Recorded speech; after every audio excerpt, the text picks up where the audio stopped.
Muy bien, pues vamos a continuar, jóvenes. La siguiente parte tiene que ver con un rectificador de onda completa.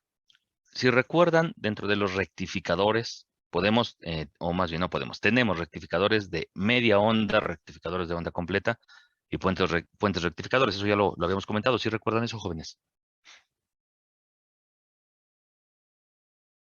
Sí, profe. Sí. Entonces, algo importante, ya con respecto a las fuentes lineales, de alimentación, tenemos el transformador, que puede o no tener derivación central.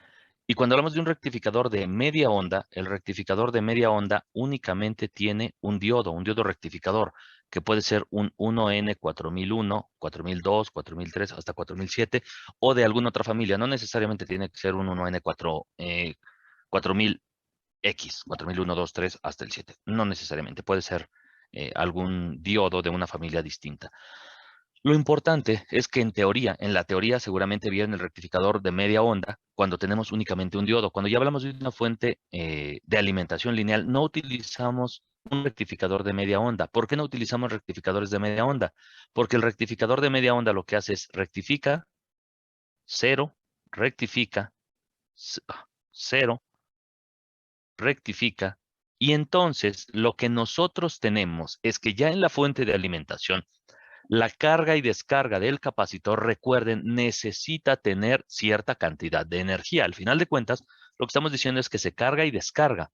Buscamos que el tiempo que tarde en descargarse, o más bien, que el tiempo que tarde entre la carga y la descarga no sea tan prolongado. En un rectificador de media onda, cuando tenemos solamente un diodo, en todo este lapso de tiempo aquí y aquí, no tenemos señal. Y como no tenemos señal, entonces el capacitor prácticamente se va a descargar mucho, se vuelve a cargar y se va a volver a descargar una gran cantidad de energía. Por lo tanto, todo este espacio, esta porción de señal es a lo que denominamos el voltaje de rizo.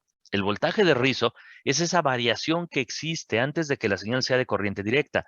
En un rectificador de media onda, el rizo es muy grande. ¿Por qué el rizo es muy grande? Porque en todo este espacio, aquí y aquí, no tenemos señal. Esa es la razón por la cual ya prácticamente, ya desde el punto de vista práctico, físico, estos rectificadores, estos circuitos rectificadores no se utilizan para la fuente lineal. Es el primer circuito que se ve en la explicación de los rectificadores porque es la base de todos los demás. Pero ya para cuestiones prácticas, como lo que vamos a analizar en este momento, utilizamos un rectificador de onda completa. Utilizamos un rectificador de onda completa porque este tipo de rectificadores nos permiten el circuito más simple de todos, prácticamente es una resistencia con la referencia que es la derivación central. Antes, en este circuito en donde todavía no tenemos capacitores, lo que vamos a tener es una señal de corriente continua pulsante. En la entrada tenemos una señal de corriente alterna.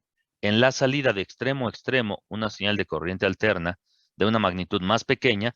Y de la derivación a un extremo, tendremos una señal de corriente alterna de la mitad del valor. Es decir, si de este punto de aquí a acá son 12 volts, aquí voy a tener de este punto a este 6 y de este punto a este punto 6. 6 y 6 volts, en total los 12 volts.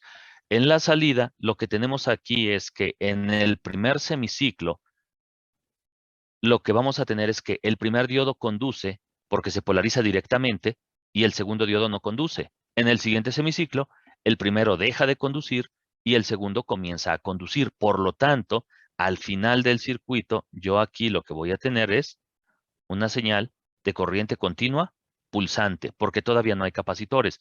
Si lo vemos como circuito, podríamos decir que está dividido en dos partes, porque al ser esta la referencia, voy a utilizar otro color para que se distinga un poco más.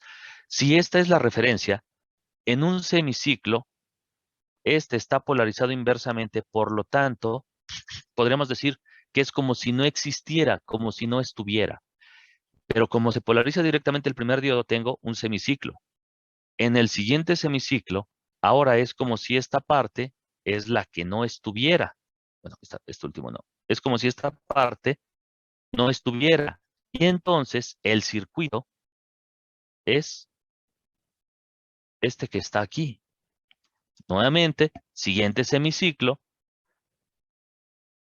el circuito prácticamente es este que se encuentra en color verde. Siguiente semiciclo, ahora el circuito es este que se encuentra en color azul.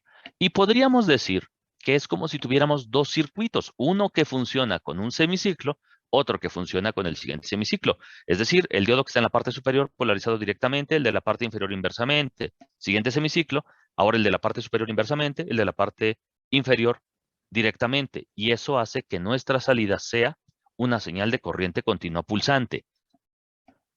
¿Qué es lo que va a suceder cuando nosotros colocamos uno o dos capacitores? Cuando yo conecto un capacitor o dos aquí, lo que tenemos ahora es que esta señal que se encontraba hasta este punto, antes de los capacitores, como una señal de corriente continua pulsante, lo que va a suceder es que estos capacitores van a filtrar la señal.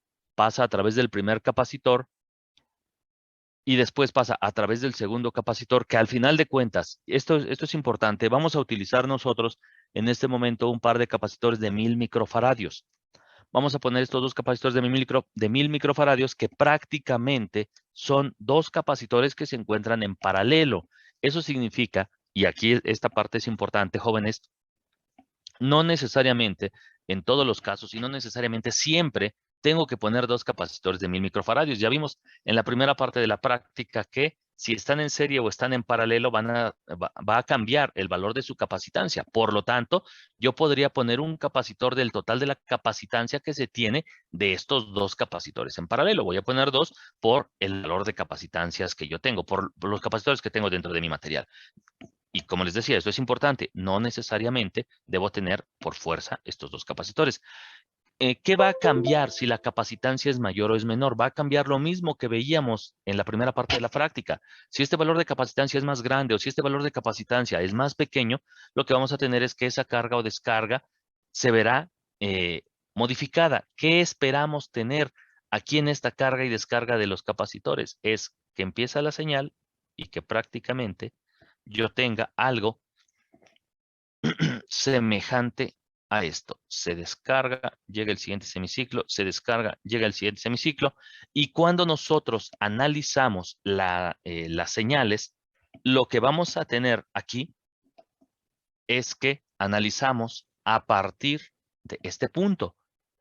Como esta primer partecita, en lo que la señal llega al valor máximo y empieza a cargarse y descargarse, ocurre en un instante de tiempo muy rápido, realmente no percibimos que existen estos cambios porque es muy rápido. Recuerden que si la frecuencia original era una frecuencia de 60 Hz y a la salida aquí tenemos una frecuencia de 120 Hz, pues prácticamente esto va a ser imperceptible. Además, lo que hacemos normalmente ya cuando dibujamos estas señales es mover un poco la referencia a este punto. Y si yo muevo la referencia, prácticamente mi señal de salida se está comportando de esta forma y lo que yo tengo es únicamente una señal completamente horizontal. Y esa señal completamente horizontal es una señal de corriente directa. Comencé con una señal de corriente alterna y termino con una señal de corriente directa. ¿Cómo puedo revisar, cómo puedo ver si esto realmente es cierto, si esto es correcto, si esto corresponde con la realidad? Haciendo mediciones. Puedo ir midiendo cuánto tengo en la entrada, cuánto tengo en la salida,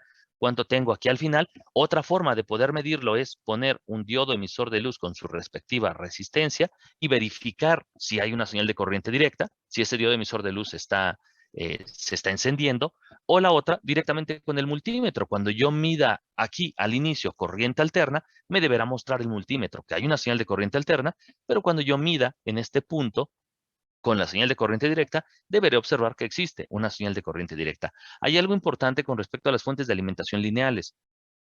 Y esa parte importante tiene que ver con la disipación de energía. Recuerden que originalmente yo tengo más o menos entre 110 y 127 volts, es un promedio, 110 a 127 volts de corriente alterna, lo que siempre tenemos en este tipo de dispositivos.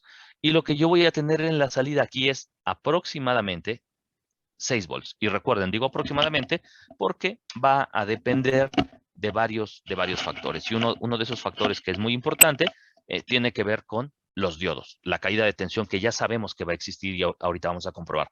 Lo importante es que de una señal variable con respecto al tiempo de 127 volts, estoy terminando con una señal constante de CD, de corriente directa, de 6 volts. Significa que prácticamente hay una gran cantidad de voltaje que ya no está llegando a este punto. ¿A dónde se fue esa energía?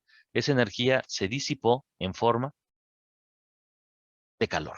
Lo que podemos observar es que en el caso del transformador, y ahorita vamos a medir su temperatura, en el caso del transformador, en cuanto nosotros lo conectemos, comenzará a calentarse. Y ese calentamiento me va a producir una disipación de energía, o más al revés, perdón.